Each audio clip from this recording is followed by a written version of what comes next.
The skies over the Ardennes forest, December 16, 1944. Snow falls silently through a canopy of pine trees, momentarily beautiful before landing on the blood-soaked earth below. Lieutenant James Harrington's hands tremble, not from the biting cold, but from the weight of the orders he's just received. His breath forms clouds in the frigid air as he scans the horizon, knowing that within hours, thousands of German troops will descend upon his vastly outnumbered platoon. They say the 88s can tear through our Sherman tanks like they're made of cardboard, whispers Private Miller, a farm boy from Nebraska who'd never left his hometown before the draft. It's not the guns I'm worried about, Harrington replies, his eyes fixed on the radio operator frantically trying to re-establish contact with headquarters. It's what we're about to do. The distant rumble of artillery grows louder as dawn approaches. Among Harrington's men is his childhood friend turned war correspondent, Robert Wells, a man who knows Harrington's darkest secret from before the war. A secret that could destroy not just his military career, but the fragile trust binding these men together in the face of Hitler's last desperate offensive. As flares illuminate the sky, revealing the first wave of German armor emerging from the tree line, Harrington makes a decision that will haunt these men for decades to come, if they survive the next 48 hours. The Battle of the Bulge has begun, but for this small band of American soldiers, an even more treacherous battle rages within. 6 months earlier, Camp Mackle, North Carolina. The humid summer air clung to everything as Lieutenant Harrington supervised night maneuvers. The elite training facility had been preparing men for the European theater since '42, but Harrington's methods were controversial, brutally effective, yet morally questionable. "You think Jerry's going to play fair?" he'd shout at his men. "You think there are rules out there? The only rule is coming home alive." A flashback reveals Harrington's own traumatic baptism by fire at Kasserine Pass, where he'd watched his commanding officer hesitate over civilian casualties, resulting in the slaughter of his entire platoon. Only Harrington and 2 others survived. That day, something broke in him. The idealistic Yale graduate vanished, replaced by a man who calculated human lives like ammunition expenditure. Robert Wells, now embedded with the unit as a war correspondent for the New York Times, recognized his old friend immediately, despite not having seen him since 1938. "Jimmy Harrington. Still trying to outrun your father's shadow?" Their reunion was strained. Wells knew about the scandal that had nearly destroyed the Harrington family before the war, a financial impropriety that had driven Harrington's father to suicide and left his mother destitute. "I'm not here to dig up the past," Wells assured him. "Just to tell the truth about what's happening over there." "The truth?" Harrington laughed bitterly. "You wouldn't recognize it anymore." The platoon formed a microcosm of America itself. Private Miller represented heartland innocence, while Sergeant Donovan, a hardened Brooklyn cop before the war, embodied urban cynicism. Corporal Rodriguez, whose brother had already died at Normandy, carried both grief and fierce pride. And then there was Private Thompson, a brilliant but troubled code specialist who'd been reassigned after a nervous breakdown, a man Harrington didn't trust but whose skills they desperately needed. As they prepared for deployment, tension grew between Harrington and Wells over the lieutenant's training philosophy. "These men need to know what they're fighting for," Wells argued during a heated late-night confrontation. "They're fighting to stay alive," Harrington shot back. "Principles are a luxury they can't afford." Their argument was interrupted by news that would change everything, orders placing them directly in the path of what intelligence suggested would be Germany's last major offensive. What intelligence couldn't tell them was that among their ranks was someone feeding information to the enemy, someone with a personal vendetta against Harrington. The night before deployment, Harrington received a mysterious note. "I know what really happened to your father. And soon, everyone else will too." Hey folks, if you're enjoying this historical drama, drop a comment letting us know where in the world you're watching from. We're always fascinated to see how far these stories of courage and sacrifice reach. The Ardennes, 1 week before the German offensive. Harrington's platoon established observation posts along a supposedly quiet sector of the front. Intelligence reports suggested minimal enemy activity, but Harrington's instincts screamed otherwise. "Command says we're paranoid," Sergeant Donovan muttered as they inspected camouflaged positions in the dense forest. "Command isn't here," Harrington replied, studying German troop movements that seemed too coordinated to be routine patrols. The platoon's radio specialist, Thompson, worked tirelessly intercepting German transmissions, his fingers constantly moving across the dials. "There's something strange about their communications, Lieutenant. It's like they're speaking in code within a code." Meanwhile, Wells embedded himself with the men, documenting their stories and fears. "How does it feel knowing you might be the last line of defense?" he asked Private Rodriguez one evening. "Like being the Dutch boy with his finger in the dike," Rodriguez answered, showing Wells a crumpled photo of his family. "Only there are 1,000 holes and I've only got 10 fingers. The men grew increasingly divided between those loyal to Harrington's ruthless pragmatism and those drawn to Wells' more idealistic vision. This division became dangerously apparent during a night patrol when they encountered a German scout. Harrington ordered him taken prisoner for interrogation, while Wells argued they should follow Geneva Convention protocols. "You still don't get it, do you, Robert?" Harrington hissed, dragging him away from the others. "These men's lives depend on information that prisoner might have. And your humanity depends on how you get it," Wells countered. The encounter revealed a shocking truth. The German carried documents suggesting American positions were being leaked by someone with access to their communications. Suspicion immediately fell on Thompson, whose erratic behavior had become more pronounced. That night, Harrington confronted Thompson alone, employing the harsh interrogation methods he'd developed. Wells intervened, discovering that Thompson wasn't a traitor. He was suffering from severe PTSD after witnessing atrocities at Malmedy. "You were ready to destroy him based on circumstantial evidence?" Wells accused Harrington. "And you're ready to risk everyone based on blind faith?" Harrington shot back. Their confrontation was interrupted by an urgent message. German panzer divisions were massing just beyond the ridge. Command didn't believe their reports, dismissing them as overreaction to routine enemy movements. In a pivotal scene, Harrington made a fateful decision. They would disobey orders to hold position and instead evacuate civilians from a nearby village directly in the projected path of the German advance. The decision placed him in direct insubordination and risked court-martial. As they evacuated the village, they discovered a critically wounded American operative who revealed the actual German plan, a massive offensive designed to split Allied forces and potentially turn the tide of the war. More disturbingly, he confirmed there was indeed an American traitor, but not Thompson.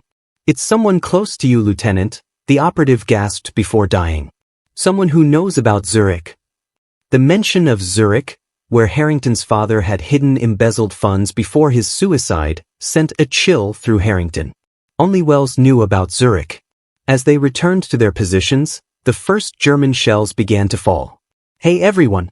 If you're enjoying this dramatic tale of betrayal and courage during the Battle of the Bulge, please hit that subscribe button and give us a like.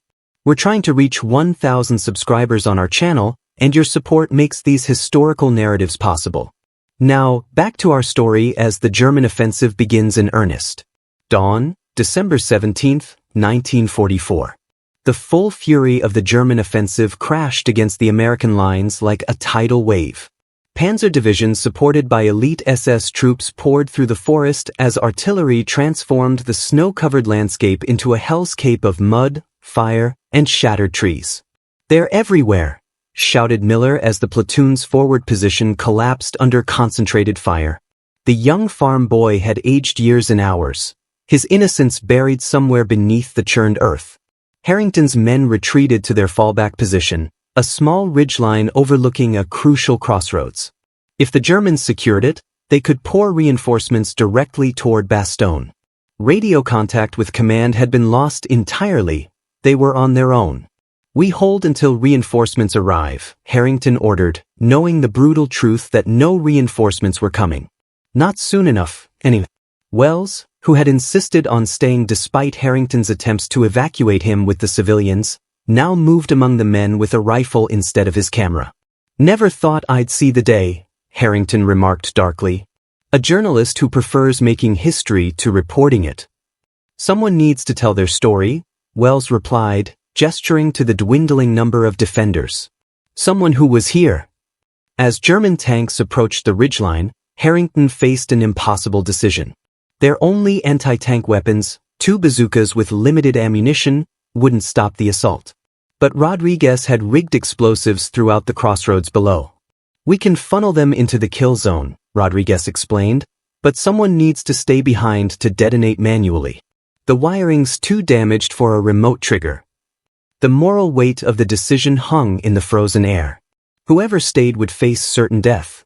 Before Harrington could respond, Thompson stepped forward. "I'll do it, sir." The troubled radio specialist, previously suspected of treason, volunteered for what amounted to a suicide mission. "Why?" Harrington demanded. "Because you were right about one thing," Thompson replied. "I've been compromised. But not by the Germans, by what I saw at Malmedy. I couldn't live with it. But I can die with this." As the platoon prepared to withdraw, Harrington made another decision that defied conventional military logic. He split his forces. Half would create a diversion to draw German attention, while the others would circle behind enemy lines to disrupt their supply chain. It was a desperate gambit born of desperation. In the chaos that followed, Rodriguez was critically wounded. As Harrington dragged him to cover, the dying soldier pressed something into his hand, a crumpled letter intercepted from German intelligence. "It's not Wells," Rodriguez gasped. "The traitor, it's Donovan." The revelation struck like a physical blow. Sergeant Donovan, Harrington's most trusted NCO, had been feeding information to the Germans for months. His motivation: Harrington's father had been responsible for financial fraud that had ruined Donovan's family during the Depression. As German forces closed in, Harrington confronted Donovan at gunpoint. "All this death because of something my father did? Your father got away with it," Donovan snarled. "You took his name and wore it like a badge of honor. There had to be a reckoning."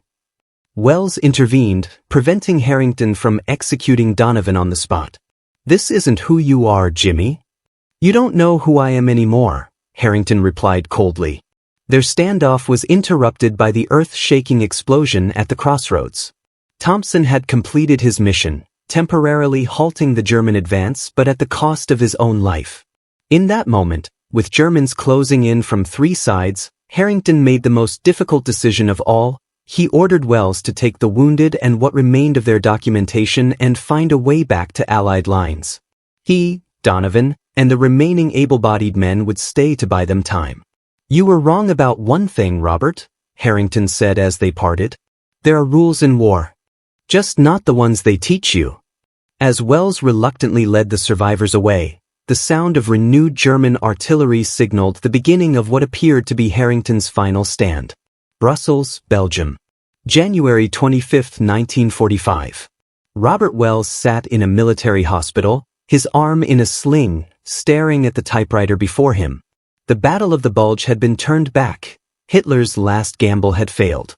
The Allied forces had held, though at tremendous cost. Wells had been trying for weeks to write the story of what happened in the Ardennes, but the words wouldn't come. "Mr. Wells." A nurse appeared at his door. "There's someone here to see you."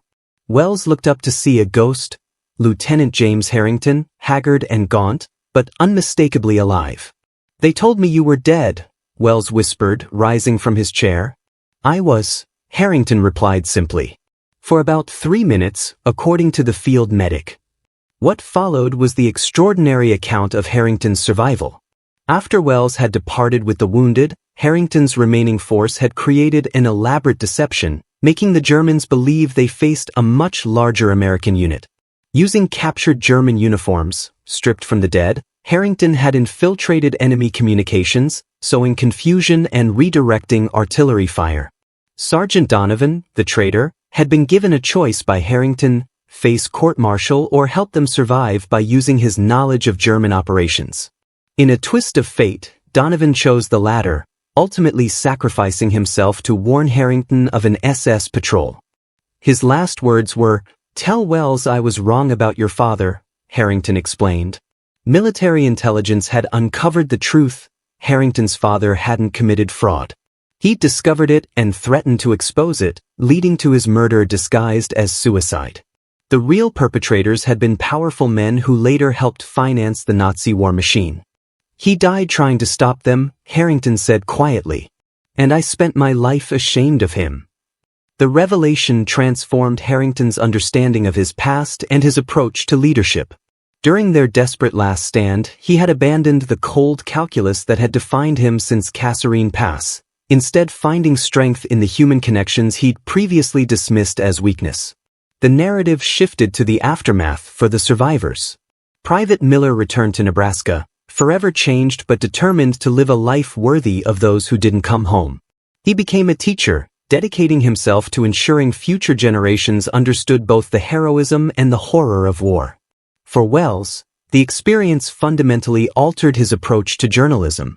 I went there to document facts, he told Harrington during their reunion.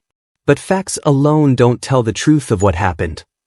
His subsequent reporting on the Battle of the Bulge became landmark journalism, portraying not just military maneuvers but the moral complexity faced by men in impossible circumstances. It earned him a Pulitzer but cost him his marriage, as he struggled with survivors' guilt and post-traumatic stress.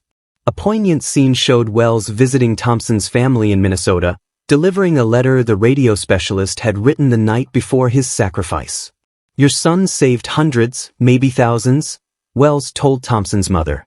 "Not just at the crossroads, but through what his choice taught the rest of us." The most profound transformation was Harrington's. Recovering from his wounds, he received an unexpected visitor, Colonel Marshall, who offered him command of a new specialized unit based on the unconventional tactics Harrington had employed in the Ardennes. "We need men who understand that winning this war requires both ruthless efficiency and moral purpose," Marshall explained. "You've demonstrated both." Harrington declined, requesting instead to be assigned to war crimes investigation. "I need to understand what we're fighting against, not just what we're fighting for," he told Wells later. "Thompson deserves that. They all do." In a particularly moving sequence, Harrington returned to the Ardennes crossroads in spring 1945. The snow had melted, revealing a landscape slowly healing. Where Thompson had made his stand, wildflowers now grew. Harrington placed a single dog tag among them. "The historians will write about strategies and turning points," Wells narrated, "but they'll miss what really happened here. How men like Thompson, Rodriguez, and even Donovan in his final moments found something worth more than survival. How enemies became brothers and brothers became saviors." The final scene of this section showed Harrington and Wells at Nuremberg in 1946, watching as justice was sought for the architects of war. "Do you think this will prevent it from happening again?" Harrington asked. "Not by itself," Wells replied. "But the stories might. If we tell them honestly, all of them. The heroism and the atrocities. The nobility and the savagery. Then tell mine," Harrington said. "All of it. No more secrets." Washington, D.C., 1965. An aging Robert Wells stands before an audience at Arlington National Cemetery, where a memorial to the Battle of the Bulge is being dedicated. Behind him sit the survivors, fewer each year, including James Harrington, now a respected judge known for his unflinching pursuit of justice. "We stand here today not just to remember what was lost," Wells begins, his voice carrying across the hushed gathering, "but to acknowledge what was found in those frozen forests 2 decades ago. In our darkest hour, facing overwhelming odds, ordinary men discovered extraordinary courage." As he speaks, the camera pans across the faces in the crowd, Miller with his grown children, Thompson's elderly mother clutching his posthumous Silver Star, and others who carry the invisible wounds of war alongside their pride. The true legacy of the Ardennes isn't written in military textbooks or presidential speeches, Wells continues. It lives in how we choose to face our own impossible moments, whether in war or peace. It asks us, what will you do when everything you believe is tested? Who will you become when surviving isn't enough? The scene shifts to Harrington approaching the memorial after the ceremony, placing his hand on the cold stone where Thompson's name is engraved. A young reporter approaches, notebook in hand. "Judge Harrington, do you consider yourself a hero?" she asks. Harrington smiles slightly. "No. I was just a man who learned, too late for some, that real strength isn't found in what we're willing to sacrifice, but in who we're willing to become for each other." As the sun sets over Arlington, Wells and Harrington walk slowly among the graves, two old friends bound by experiences few could comprehend. You know what Thompson would say if he were here? Harrington asks. That it was all worth it? Wells suggests. No, Harrington replies. He'd ask if we'd learned anything. If all this suffering taught us something that might prevent the next war. The camera pulls back, revealing the endless rows of white headstones stretching into the distance. And have we? Wells asks. Harrington doesn't answer, leaving the question hanging in the air, a challenge not just to the characters but to the audience themselves. If you've been moved by this exploration of courage, moral complexity, and the human cost of war, please consider subscribing to our channel for more historical narratives that delve beneath the surface of major events. Share this video with others who appreciate thoughtful examinations of our shared past. History isn't just about dates and battles, it's about the choices that define us in our darkest hours. What moments in history would you like us to explore next? Let us know in the comments below.